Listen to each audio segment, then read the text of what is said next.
Part 1. You will hear a conversation between a woman and a policeman. First, you have some time to look at questions 1 to 5.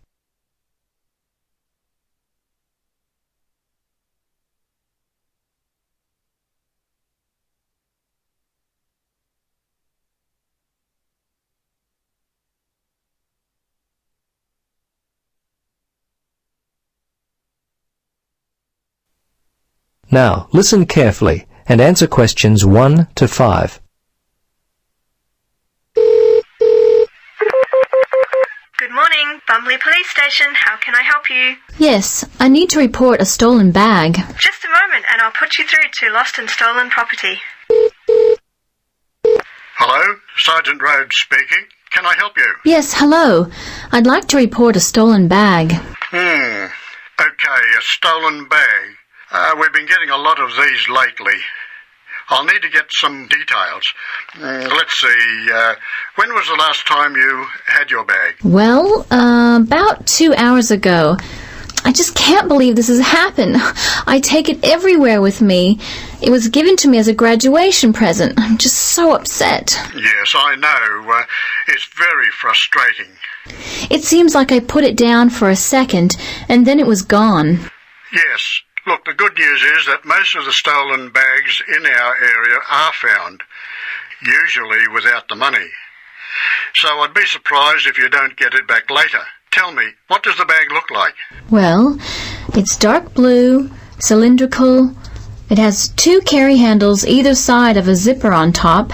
The zipper actually runs the length of the bag. It's a Vitoli bag. Okay. Are there any other identifying marks on the bag? Things that would be unique to it. Name tags, scuff marks, that kind of thing. Well, not really. There are a couple of scratches in the top left corner on one side of the bag, near the handle, and I think another one in the opposite corner. Okay. Scratches on opposite corners. Now, where were you when the bag went missing? Well, I remember the time. It was 12:15. Oh, no, actually, it was a bit after that, more like 12:25, because I was supposed to meet one of my friends for lunch at 12:30. Anyway, I was standing outside the supermarket when all of a sudden a group of teenagers came walking past. They must have been heading towards the cinema. They seemed to be in a hurry and probably late for the movie, so I stepped aside to let them by.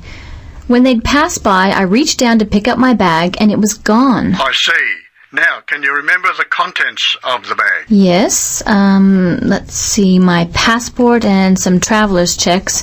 Fortunately, I was carrying my camera, and I had my wallet in my pocket. They're the main valuable things. Okay. Anything else at all? Let's see. No, I think that was it. Oh, a few pens, but that's all really. As I say, nothing of real value. Okay.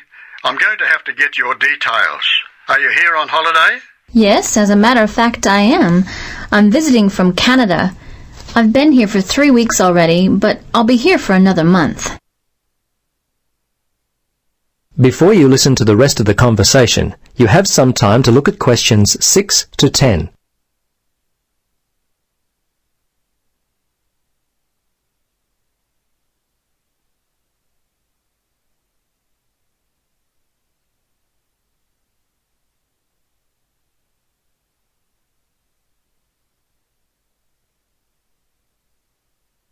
Now listen and answer questions 6 to 10.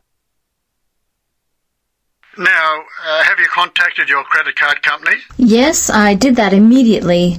They were very helpful. I still can't believe this could happen to me, and while I'm supposed to be enjoying myself on holiday. Yes, it's a real disappointment, whether you're on holiday or not. Thieves strike when you least expect it. Anyway, I need to take down your particulars. What's your name then? Yes, my name is Helen Reddy. That's R-E-A-D-Y. My address is, well, the place where I'm staying here is The Palms, Unit 14, 75 Paradise Avenue. Okay, I may need your home address in Canada, but I'll get that more towards the time you're going to leave. What about the telephone? What number will I be able to reach you on? Yes, it's 455-91332. Okay, 455-91332. And how much do you think the bag and contents are worth? Well, it's not really a big cost. Probably only $100. It's the inconvenience of it all. I understand. Look, we have a lot of lost or stolen property recovered daily. Come by the station tomorrow and have a look. As I said, there's a high chance that we'll get the bag back. Your passport at the very least. Okay, thanks for your help. See you tomorrow then. Bye. Yes, bye. That is the end of part 1. You now have half a minute to check your answers.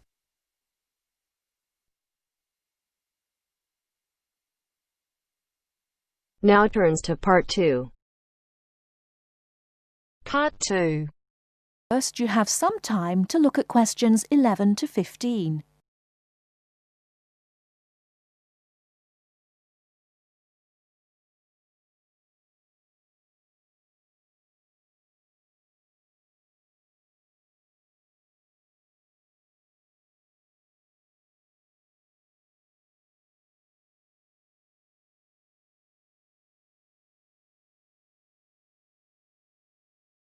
Now, listen carefully and answer questions 11 to 15.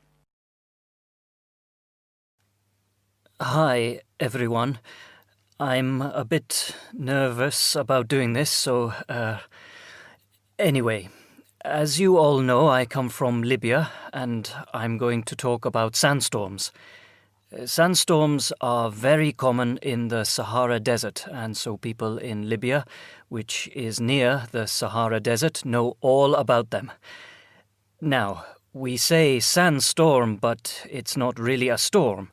There's no rain or thunder and lightning. There are sandstorms when a strong wind picks up sand and carries it. As the wind blows, the sand in the wind causes more sand to move around, and that is also picked up. A very strong wind can pick up a huge amount of sand. Look at my first image on the board here. As you can see, a severe sandstorm looks like a huge wall or wave of sand. Can you imagine that coming towards you? Now, I will tell you what you should do if you know a sandstorm is coming, or even if you get caught in a sandstorm. Extract 2. So, have you decided where you're going on holiday yet? You were talking about Spain. No, we've changed our minds. We're going to Egypt for 2 weeks. Wow, really? When are you going? The second week in August. Egypt in August? You're brave. It'll be absolutely boiling then, won't it? Yeah, that's what I want. We'll go and see the sights early in the morning when it's still quite cool, and then lie around by the swimming pool in the midday heat. I went to Morocco in the summer a few years ago. I couldn't sleep until about 2 in the morning. I always said that if I went anywhere like that again, I'd go in the spring or autumn. Well, I can't wait.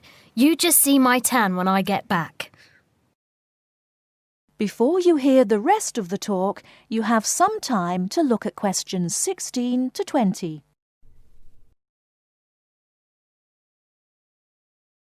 Now listen and answer questions 16 to 20. Good evening, Professor Drake, and welcome to the programme. Good evening. Now, as we have heard, it appears that there are a greater number of hurricanes now, particularly in the Atlantic, and that hurricanes are becoming more violent and causing more damage. First of all, could you explain what causes a hurricane? Yes, certainly. Hurricanes, or tropical cyclones as they are also known, are really huge storms, or a number of storms that occur together within a small area. They are caused by low pressure and moist air rising from the Earth's surface, usually the surface of the sea. As the moist air rises, it becomes warmer, and this is what forms the hurricane. If the hurricane is strong enough, it will develop an eye. The eye, which is circular, is at the centre of the hurricane and can be huge, 300 kilometres in diameter perhaps. The eye is usually calm. It is the area around the eye wall, where the storms occur.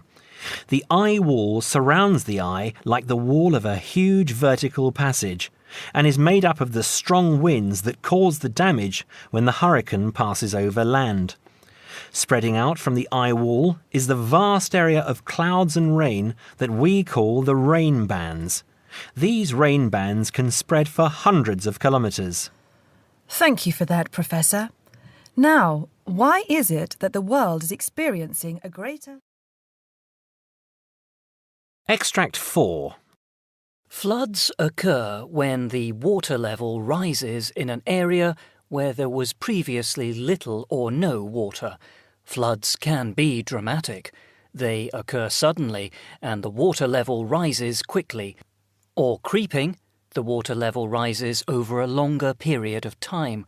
They occur either because there is a larger amount of rainfall in an area than is usual or because ice melts. Floods generally cause damage and negatively affect the economy of an area, but they can also be beneficial. The River Nile floods annually, and the water brings nutrients to the soil in surrounding fields. This, of course, means better crops. Most floods occur naturally, but they can be...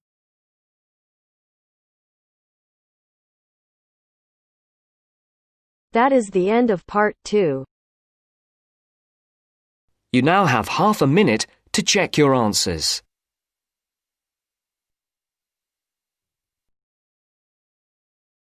Part 3. Now turns to part 3. Mr. Bob Ross called while Mr. David Morris was not in the office. His secretary answered the phone and took a message for him. As you listen to the phone call, look at the message form and fill in it with the information you need. First, you will have some time to look at questions 21 to 26.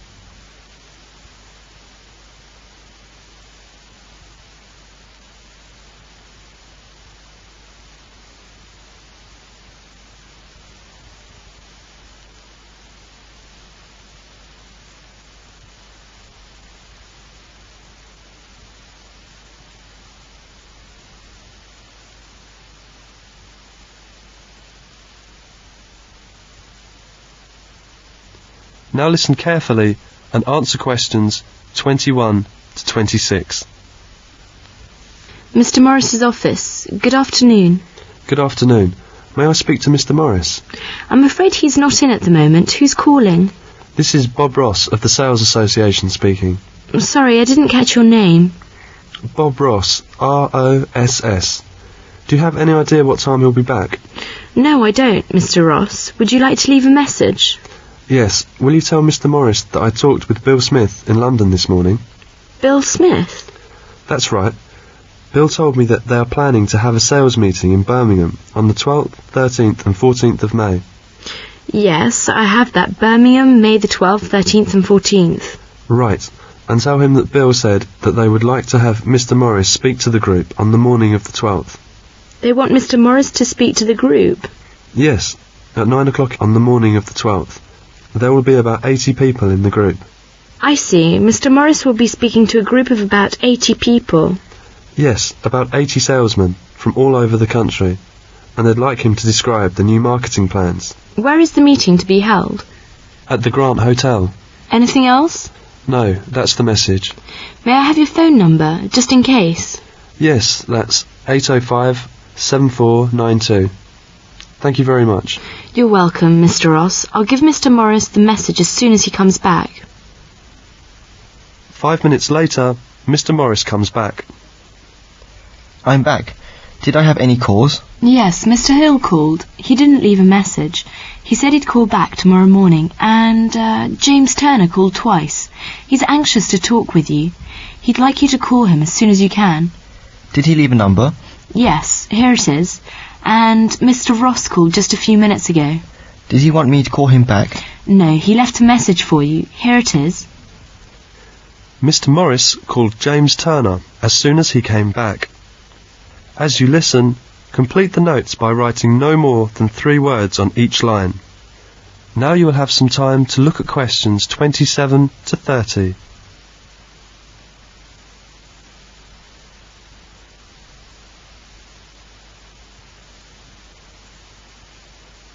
Now listen carefully and answer questions 27 to 30.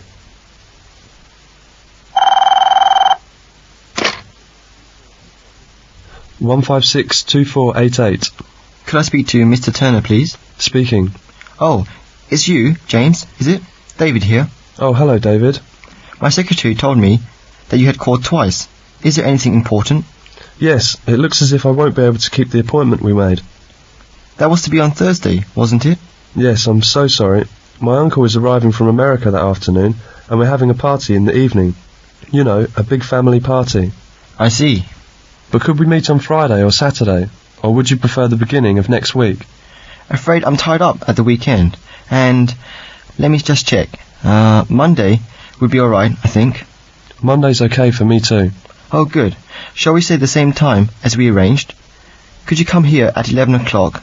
I'll show you round our place. We could have lunch together and then work out the terms of our contract in the afternoon. Yes, fine. I'll just note it down in my diary. That's Monday the 24th of April. Right, I'll be at your place at 11 o'clock.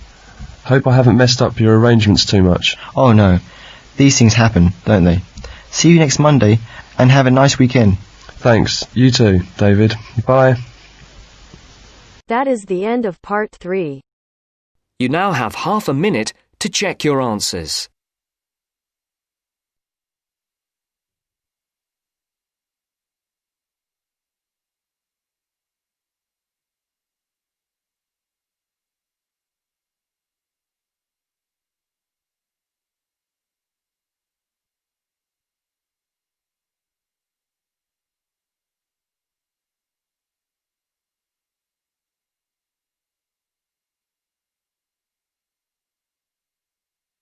Now turns to part 4.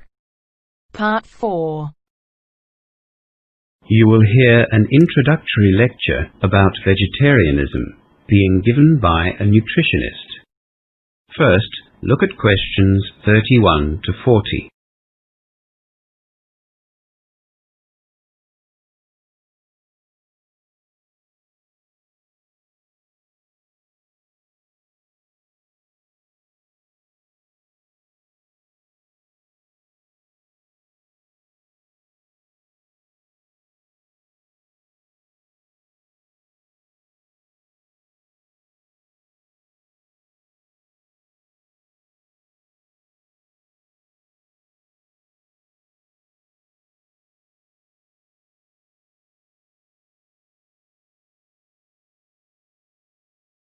Now listen to the lecture and answer questions 31 to 40.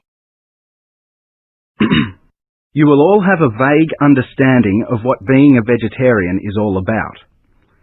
Vegetarianism has been practiced for thousands of years.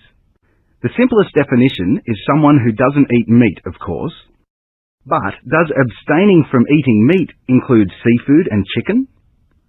The fact of the matter is that people adopt the label vegetarian but still eat meat, at least to varying degrees. Within true vegetarianism, that is where a vegetarian is someone who doesn't eat any meat at all, there are 3 subgroups. A lacto-ovo-vegetarian eats no meat but does consume dairy products and eggs. The second subgroup, lacto-vegetarians, also don't eat meat, but while they will consume dairy products, they don't eat eggs. And then, of course, there are vegans, people with a strict vegetarian diet that don't eat any animal product or byproduct, including honey. In fact, they don't even wear woolen, leather, or silk garments. So just keep in mind that there is an obvious sliding scale here when people talk about vegetarianism. There are those that perhaps like to think of themselves as vegetarian just because they don't eat red meat, right through to those strict vegans who will only eat vegetables, fruit, beans, or pulses. That is, food that has been grown. For our purposes today, we'll be talking about vegetarians as those people who don't eat any form of meat at all, red meat, fish or poultry, but do use dairy products and eggs. Lacto-vegetarians and vegans are not in the majority anyway. With that definition in mind, let's review the myriad of reasons given for adopting a vegetarian diet. These include all sorts of preposterous theories that claim all humans should be vegetarian simply because it's natural, or that humans are naturally vegetarian because biologically we resemble plant eaters. In the real world, vegetarians, generally speaking, accept that humans are omnivores. They are capable of eating both plant and meat foods. Statistics show that the majority of vegetarians have adopted a vegetarian diet because of their religious beliefs, as in the case of Hindus and Buddhists, for example, or because of health-related concerns. That is, they see vegetarianism as a healthier alternative. Look, that's not to say there aren't other reasons. Some people just don't like the taste of meat, and others simply can't afford to buy it. A significant number of vegetarians are animal liberationists who are against the killing of animals for human consumption. These vegetarians have taken the step of refusing to eat meat, and in doing so, show that they don't condone those killings. They see the whole industry as barbaric. In the past, at least in my social circle, such a cause was seen as noble, and many of us held vegetarians in high regard. They lived up to their beliefs. In more recent times, as we see the disastrous impact of introduced hooved animals on lands and the amount of resources used to feed stock at the expense of using arable land for crops, their noble cause has been ecologically justified as well. Land resources, and arable lands in particular, are scarce and becoming scarcer. Perhaps it is wrong to allocate these resources to raising those animals which provide us with a food source that we can live without. But is this the case? Can we live without meat in our diet? And is living a vegetarian lifestyle indeed more healthy as advocates would have us believe? Vegetarians claim that a well-balanced vegetarian diet will supply all the essential nutrients we need to be healthy. In Western societies, as late as 20 or 30 years ago, there were many myths about vegetarianism. Those switching to vegetarianism would be warned about serious vitamin deficiencies. Statistically, though, the vegetarians are supported in their claim that vegetarians are healthier than meat eaters. The incidence of heart disease and cancer, for example, are significantly lower in non-meat eaters. In fact, it's claimed that the risks from certain cancers are reduced by up to 40% in a vegetarian diet. And let's face it, in modern Western society, with our concerns regarding obesity, you don't see too many overweight vegetarians, do you? Vegetarians consume less fat and protein than we do, and the fat that they do consume is in the main unsaturated, which is what has been recently labelled good fat. On the other hand, animal fats tend to be saturated, and an increased intake of saturated fats can lead to high cholesterol. Respiratory problems too seem less common in vegetarians, but this is also the case with meat eaters who include a lot of fruit and vegetables in their diet. The UK Vegetarian Society's website quotes medical research has shown that on average, a lifelong vegetarian visits hospital 22% less than a meat eater. The fact that the number of practicing vegetarians has almost doubled in the last 15 years speaks volumes about the way our concerns for healthy living have changed. The reasons given for this increase have been, according to a recent survey, 94% due to the perceived health benefits associated with a vegetarian lifestyle. Doctors and nutritionists and responsible groups like the Vegetarian Society are rightly concerned that those adopting the vegetarian diet do so in an informed way. There are health benefits to be gained by turning vegetarian, but there are also guidelines that need to be followed. Vitamin B12, for instance, and recommended amounts of iron are not easily found in a vegetarian diet, and yet they are vital for healthy living.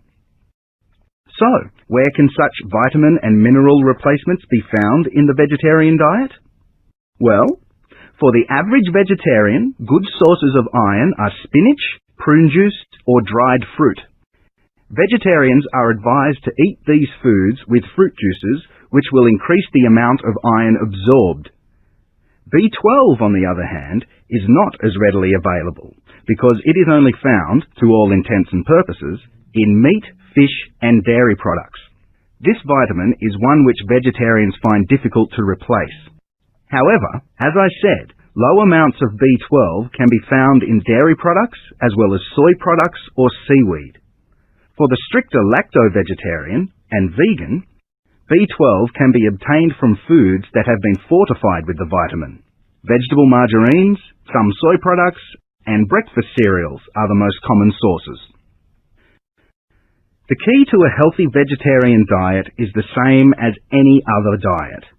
Eat a wide variety of foods including grains, fruit and vegetables, beans, pulses and nuts. Vitamins and minerals must be included in the vegetarian diet, just as they have to be included in a non-vegetarian diet. You can argue all you like about vegetarians being healthier, but I'd suggest that you consider a well-balanced diet first and foremost. Whether or not you include meat is up to you. A good vegetarian diet closely matches the dietary recommendations for a healthy meat-eating diet. There's an excellent website which I suggest you look at if you want further information on vegetarianism. It's www.vegsoc.org. www.vegsoc.org.